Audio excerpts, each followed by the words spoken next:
سے پوچھ رہا ہوں میں اگر افطار کا وقت قریب پہنچا ہے، احناف کے وقت جو چلا بھی آ رہے ہوتے ہیں کہ یہ ٹائمنگ ہے، اس میں اگر منٹوں کی تاخیر ہو جاتی ہے تو یہ میرے لیے روزے کو مکروہ کر دے گا، روزہ میرا باطل ہو جائے گا یا نہیں جائز ہے؟ میں اس میں کوئی اشکال نہیں ہے۔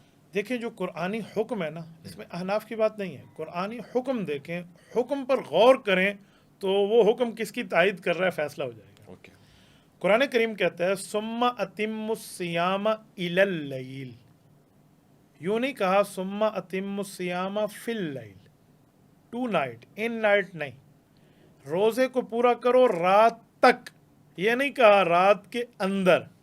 تو اب رات تک کا معنی ہے جب رات شروع ہونے لگے اس وقت تک، کیونکہ رات اور دن غایا مغیہ میں داخل نہیں ہے، ایک جنس کی نہیں ہے۔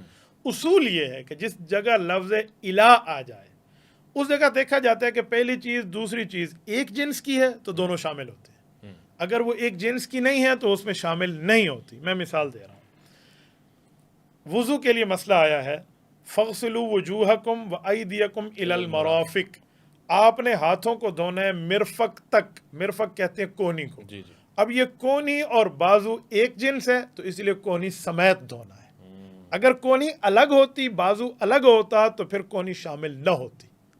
ایسے ہی ٹخنا ہے، ٹخنا پاؤں میں شامل ہے اس لیے اس کو دھونا لازم ہے کیونکہ یہ ایک جنس ہے۔ دن اور رات جنس الگ الگ ہے، دن کی جنس علیحدہ ہے وہ روشنی ہے، رات کی جنس علیحدہ ہے وہ تاریکی ہے۔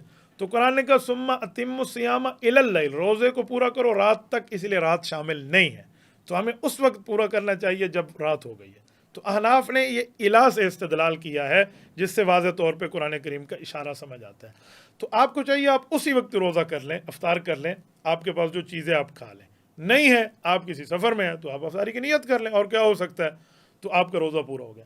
بغیر کسی عذر کے آپ نے اس کو لیٹ کیا تو ہم اس کو مکروہ سمجھتے ہیں کہ قرآنی منشا پہ آپ عمل نہیں کر سکے۔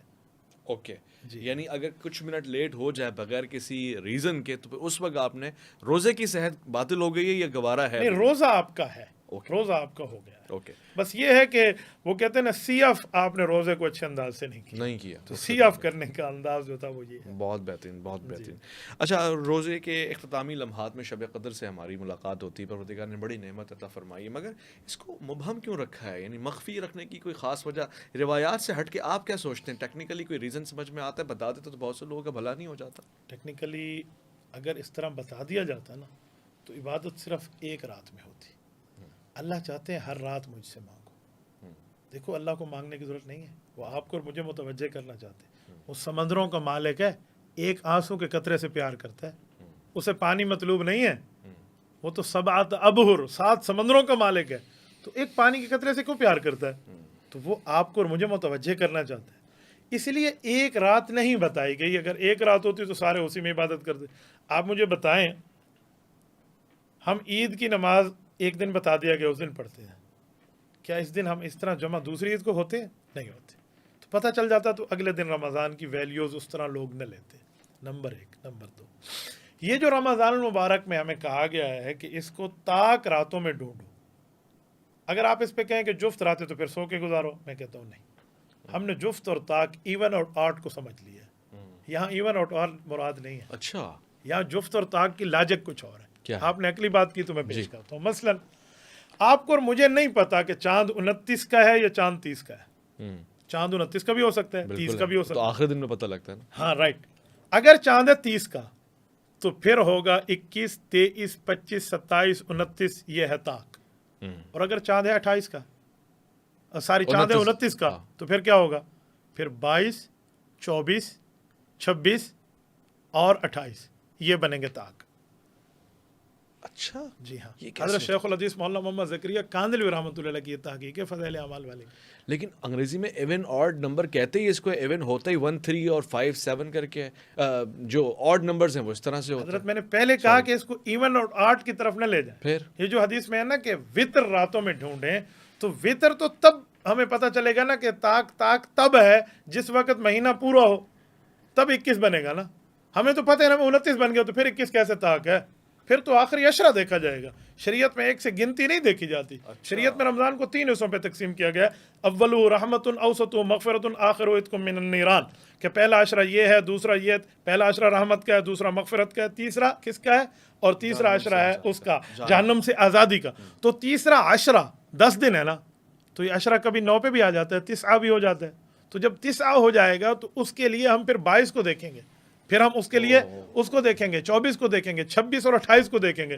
تو اس کا خلاصہ کیا نکلا؟ 10 راتوں میں رائٹ. حضرت شیخ زکریا رحمہ اللہ یہی فرمانا چاہتے ہیں کہ آپ نے 10 کی 10 رات عبادت کرنی ہے. سبحان اللہ, یہ تو بڑا اچھا مفہوم آپ نے بیان فرمایا. نہیں کیا جاتا ہے 365 دنوں میں سے, بلکہ 365 راتوں میں سے اگر 10 راتیں عبادت میں گزار دی جائیں, سبحان اللہ. اچھا قبلہ, یہ جو شب قدر ہے اس میں واقعاً عبادت کرنے سے 1000 راتوں کا ثواب ملتا ہے, اس کی نفل عبادتوں کا یا فرض عبادتوں کا. اصل میں اس کا معنی کیا ہے؟ یعنی ایک رات بھی اگر انسان کو مل گئی تو اس کی پوری زندگی قابل اور مقبول ہو جائے گی.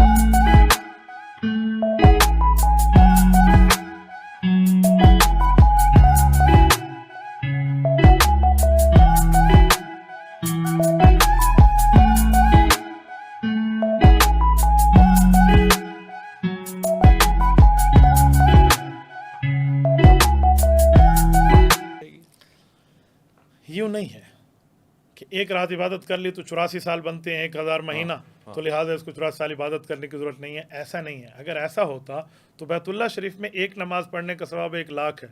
تو 1 لاکھ نمازیں 5 کا آپ 1 لاکھ پر تقسیم کریں, جتنے دن بنتے اتنے دن نمازوں کی چھٹی. ایسا نہیں ہے. یہ جو بتایا گیا ہے یہ ایک آپ کو بہترین قسم کی ایک چیز مل رہی ہے. میں آپ کو سمجھانے کے لیے دیتا ہوں. دیکھیں, ہمیں کہا جاتا ہے کہ آپ نے یہ کام کرنا ہے تو آپ کو یہ انعام ملے گا, لیکن اگر اس دوران آپ کو ایک مزید فائدہ ملے تو آپ کو مزید آگے لے جاتا ہے وہ فائدہ. تو یہ وہ ہے جو ہمیں ایک مزید اضافے کے ساتھ لے کر جا رہا ہے. میں بلا کسی اور اس کے ملانے کے ایک مثال دے رہا ہوں. مثال کسی اور چیز کی ہے, یوں نہیں آپ شب قدر پہ فٹ کر لیں. میں مثال دے رہا ہوں. جب نئی موبائل آئی تھی, نوکیا 3310 اور نوکیا 1100, آپ کو یاد ہو, تو اس زمانے میں ایک سانپ والی گیم ہوتی تھی, وہاں پر ہم سب نے کھیلی ہے اس طرح کے.